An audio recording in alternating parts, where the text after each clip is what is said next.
Salut à tous, on se retrouve aujourd'hui pour parler du Paris Saint-Germain ce lundi 25 novembre et on commence tout d'abord avec la Ligue 1.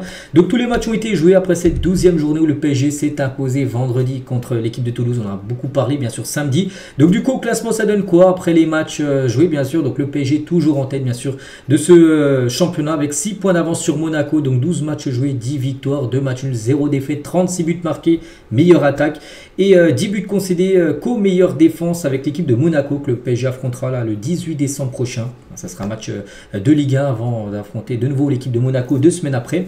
Lors du trophée des champions, donc voilà, plus 26 en différence de but. Donc voilà, le PSG bien sûr, toujours en tête de cette Ligue 1 après cette 12e journée. Concernant l'équipe type, à noter un Parisien dedans, c'est Beraldo dans l'équipe type de la 12e journée de Ligue 1. Il a été buteur lors de la victoire contre Toulouse. On peut le voir en défense centrale. Donc première fois qu'il est dans une équipe type cette saison. Beraldo, donc félicitations au défenseur brésilien. Et concernant Bradley Barcola, même s'il n'a pas été buteur, n'a pas marqué, il est toujours en tête par rapport au classement des meilleurs buteurs de la Ligue 1 après cette 12e journée.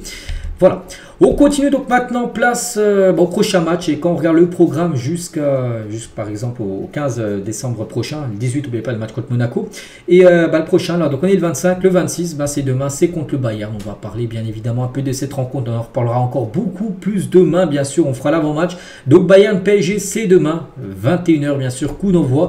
Donc un petit rappel du match les gars, pas le choix, même un nul les gars serait pas un bon résultat pour le PSG, il faut prendre 3 points demain, c'est quasiment 3 points obligatoires pour l'équipe parisienne. Donc concernant bien sûr cette rencontre, donc l'entraînement pour préparer ce match, voilà quelques photos lors de l'entraînement avec João Neves, avec Warren Zaïre-Emery, avec Marquinhos et Randal Kolo Muani et Fabien Ruiz en fond d'image. On peut voir également Bradley Barcola, on espère qu'il soit à la hauteur du match parce qu'en Ligue 1 il n'y a pas de souci Barcola, mais en Ligue des Champions il est très décevant comme depuis le début de saison. À lui vraiment de faire un match référence, ce sera un match référence contre le Bayern, voilà, là c'est un grand match, là où vraiment on attend Bradley Barcola, en espérant qu'il soit bon demain. Kang In-lee ou par exemple Vitinha, ou même Achraf Hakimi, donc voilà, quelques photos bien sûr. Et concernant bien sûr cette rencontre, donc il y aura la conférence de presse cet après-midi de Luis Enrique, ça sera Vitinha, il y a toujours lors des matchs de Ligue des Champions, il y a l'entraîneur et un joueur, donc ce sera Vitinha et Luis Enrique, on reviendra demain sur tout ce qu'ils ont pu dire les deux en conférence de presse. Et l'arbitre, quelqu'un de très important et on sait qui c'est lui, donc c'est Istvan Kovac qui arbitrera le Bayern PSG demain. Donc ce dernier était au sifflet lorsque le PSG s'est imposé à Montjuïc face au Barça la saison passée. Souvenez-vous, c'est où le PSG perdait 1-0 dans le match, puis après il y a eu le rouge d'Araujo quand Barcola a pris la profondeur. Et c'est lui qui a mis carton rouge. Bon, logique, il n'y a rien à dire. Donc c'est lui qui a arbitré cette rencontre. Donc en espérant que ça sourit de nouveau au PSG demain. Voilà, concernant cet arbitre qui doit être un arbitre roumain. Et concernant la rencontre et la compo probable, je vous la remontrerai demain, peut-être ça bougera. Mais d'après l'équipe aujourd'hui, ils ont sorti un article, ils ont dit que ça pourrait ressembler à ça, le 11 de départ, on va regarder. Donc Donnarumma retrouverait sa place de titulaire. Safonov, n'oubliez pas, goler le match contre Toulouse. Donc Donnarumma avec Achraf Hakimi, ça c'est quasiment sûr, s'il n'y a pas de blessure, Hakimi sera bien sûr le titulaire avec Marquinhos, Pacho, Nuno Mendes. En cas de retour Nuno Mendes, n'oubliez pas qu'il avait été forfait vendredi. Luis Enrique a dit qu'il ne savait pas. S'il est dispo, il jouera. S'il est à 100%, il se jouera. Sinon, ça sera peut-être Beraldo qui jouera à sa place. Voilà, donc si c'est ça, la défense, ça sera défense type. Zaïre-Emery, Vitinha, João Neves au milieu de terrain et devant. Donc ça serait Bradley Barcola, ailier gauche. Donc Dembélé, Asensio, ou on peut voir Kang In-lee ou Dembélé. Bon bref, voilà, on peut voir. Voilà. Je pense que Barcola, Dembélé, c'est sûr. Et après, ce sera soit Kang In-lee ou soit Asensio en faux numéro 9. Donc voilà, comme il fait à chaque fois. Pas de Randal Kolo Muani par exemple, ni de Gonzalo Ramos pour cette rencontre. Donc voilà, ça pourrait ressembler à ça, le 11 parisien. Et sur Canal Supporter, donc c'est un Twitter qui relaie bien sûr les infos sur le PSG. Donc et vous, c'est quoi votre feeling à J-3? Donc là, avant-hier, il a sorti un petit sondage. Qu'est-ce que vous en pensez du match ou ça? Donc on va gagner, ça va être dur, match nul ou trop compliqué, défaite. On peut voir ce qu'a répondu les supporters du PSG sur son compte Insta, ceux qui ont voté. On peut voir c'est quand même mitigé. Où il y a le plus de votes, c'est match nul. Match nul ne serait pas non plus un mauvais résultat, même si un point, voilà, alors que le PSG a besoin vraiment de prendre beaucoup de points.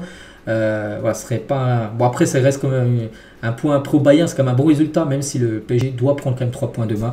C'est primordial. Bon, bref, voilà ce que pensent les supporters par rapport à ce match très compliqué contre le Bayern, qui est en grande forme. Actuellement, ils sont premiers de Bundesliga.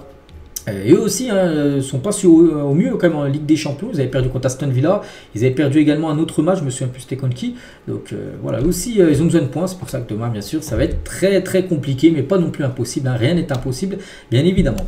Concernant Dembélé, donc est le joueur quand même qui possède le plus grand nombre de tirs sans but cette saison en Ligue des Champions. Ça c'est aussi une stat les gars très très moyenne. Hein. 16 tirs pour Dembélé sans marquer. C'est le pire joueur avec cette statistique-là, avec autant de tirs sans avoir trouvé le chemin des filets. Voilà, parce qu'il y a des mêlées, les gars, plus efficaces sur 16 tirs. Il en met, je sais pas, rien que un quart, les gars, ça fait combien? Ça fait 4 buts 4, 8, 12, ouais, ça fait ça. Bah, tu marques 4 buts et là, ça change totalement la donne des rencontres contre le PSV ou contre l'Atlético. Il y a des grosses occasions, touche les barres. Donc voilà, mais bon, un problème, il manque de finition, on le sait.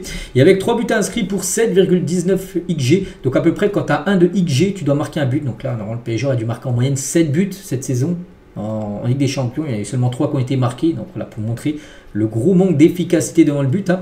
Donc le PSG a le plus faible rendement parmi les équipes participant à la phase de Ligue. C'est vrai que le PSG se crée énormément d'occasions, mais il marque très peu. Et voilà, c'est le PSG qui a, pour l'instant, c'est le pire statistique. Et c'est vrai, on a pu le voir à tous les matchs. C'est pas possible, hein, ça veut pas... Enfin, ça ne veut pas aller au fond des filets. Bref, on continue, on va parler de Erling Haaland parce qu'hier il était interviewé sur Canal Plus Foot et il a parlé du PSG. Il a dit le PSG sera toujours une bonne équipe et c'est un très grand club. Il y aura toujours une grande équipe avec de grands joueurs. Voilà ce qu'a pu dire Erling Haaland. Bon, pas d'Haaland, il arrive au PSG parce qu'il est à City, puis il va certainement plus prolonger à City. Mais voilà, concernant ce joueur qui viendra, tiens, au Parc des Princes, là, dans quelques semaines, un joueur match de Ligue des Champions. Tiens, concernant son équipe, actuellement, sont grande difficulté. Ils enchaînent défaite sur défaite. Dommage, hein, ça a bien été le pile moment de les affronter, la City, vu qu'actuellement c'est en crise totale. Et bon, ça sera d'ici quelques semaines que le PSG affrontera ce club. Hein. Et Haaland, hein, sur Mbappé, qui a quitté le PSG, il a dit Kylian Mbappé manque au PSG. Regardez ce qu'il a accompli, hein, toujours sur son interview sur Canal Plus hier. On va parler de Xavi Simons. N'oubliez pas que ce joueur appartient toujours au Paris Saint-Germain.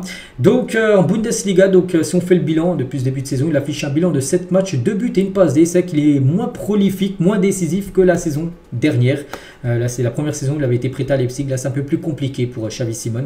Voilà, on espère qu'il retrouve son gros niveau que la saison dernière. Parce que bien sûr, s'il fait une belle saison, bah, le PSG pourrait essayer de le vendre un gros prix l'été prochain, parce qu'il sera vendu lors de l'été 2025.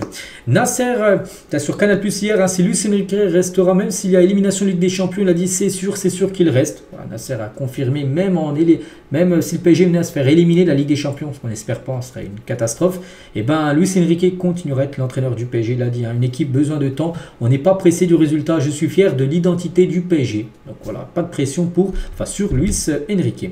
On va parler de Nuno Mendes, accord proche entre Nuno Mendes et le PSG pour une prolongation de contrat jusqu'en 2029. Hein, c'est Fabrizio Romano qui le dit. C'est vrai qu'il y a quelques joueurs qui sont très proches de prolonger.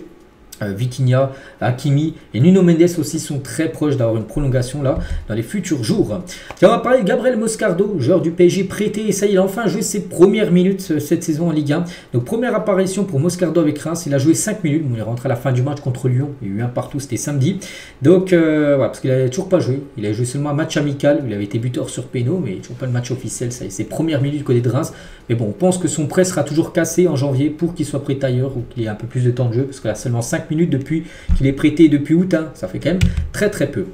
Fin du match et large victoire des Parisiennes, hein. Le PSG féminin jouait contre Dijon, une grosse victoire des Parisiennes 6-1, donc félicitations bien sûr à elle. Il a noté aussi d'autres résultats, hein, des autres catégories, comme la victoire des U19 hein, qui sont imposées 3-2 du côté de Lille, la victoire 14-0 des U19 féminines hein, contre Laval, ou la victoire des U17 5-4 contre Le Mans. Voilà, pour les catégories jeunes, hein, ça a été avec carton plat. On va parler aussi d'Adrien Rabiot, ancien parisien, parce qu'hier il était sur Téléfoot, il a été interviewé, maintenant joueur de l'OM, hein, et revient sur ses années au PSG. Il a dit: je ne vais pas vous mentir, moi quand j'étais au PSG, on m'a rien donné, on m'a pas fait de cadeau. Quand j'étais au placard, les supporters ne m'ont pas défendu. Il faut arrêter de dire qu'on m'a bichonné, il n'y a rien de tout de... Enfin, il faut arrêter l'hypocrisie. La seule chose que j'accepte pas, c'est le manque de respect. Je peux comprendre que ceux qui étaient attachés à mon image avec le PSG et qui ont été déçus. Voilà ce qui peut dire que le PSG lui a rien donné, lui a rien apporté quand il était joueur du PSG. Maintenant, il crache sur le Paris Saint-Germain, Rabiot. Donc voilà, on a hâte de son retour. Ça sera en mars prochain. Le classique retour, n'oubliez pas que le PSG s'est imposé 3-0 lors du match aller. Tiens, on va parler d'un autre Parisien. Bon, maintenant il joue plus au PSG, mais ouais, là, au Benfica, et quel joueur, hein. Il a marqué un triplé, il y a une victoire 7-0 du Benfica, il a marqué un triplé, il s'agit d'Aurel Di Maria, un légende du côté du Paris Saint-Germain, il a marqué un triplé dont un magnifique retourné acrobatique. Le joueur argentin, et on finit avec lui aujourd'hui. Donc voilà les gars ce qu'il y a à dire sur le Paris Saint-Germain, j'espère que ça vous a plu. On se retrouve demain, demain les gars, les jours de match, contre le Bayern. Ça sera bien sûr un gros épisode. On fera tout l'avant-match, conférence de presse et les compos probables, même si je vous montrais tout à l'heure. Ça peut peut-être changer. On verra. Allez, je vous souhaite une bonne journée et bien sûr à demain.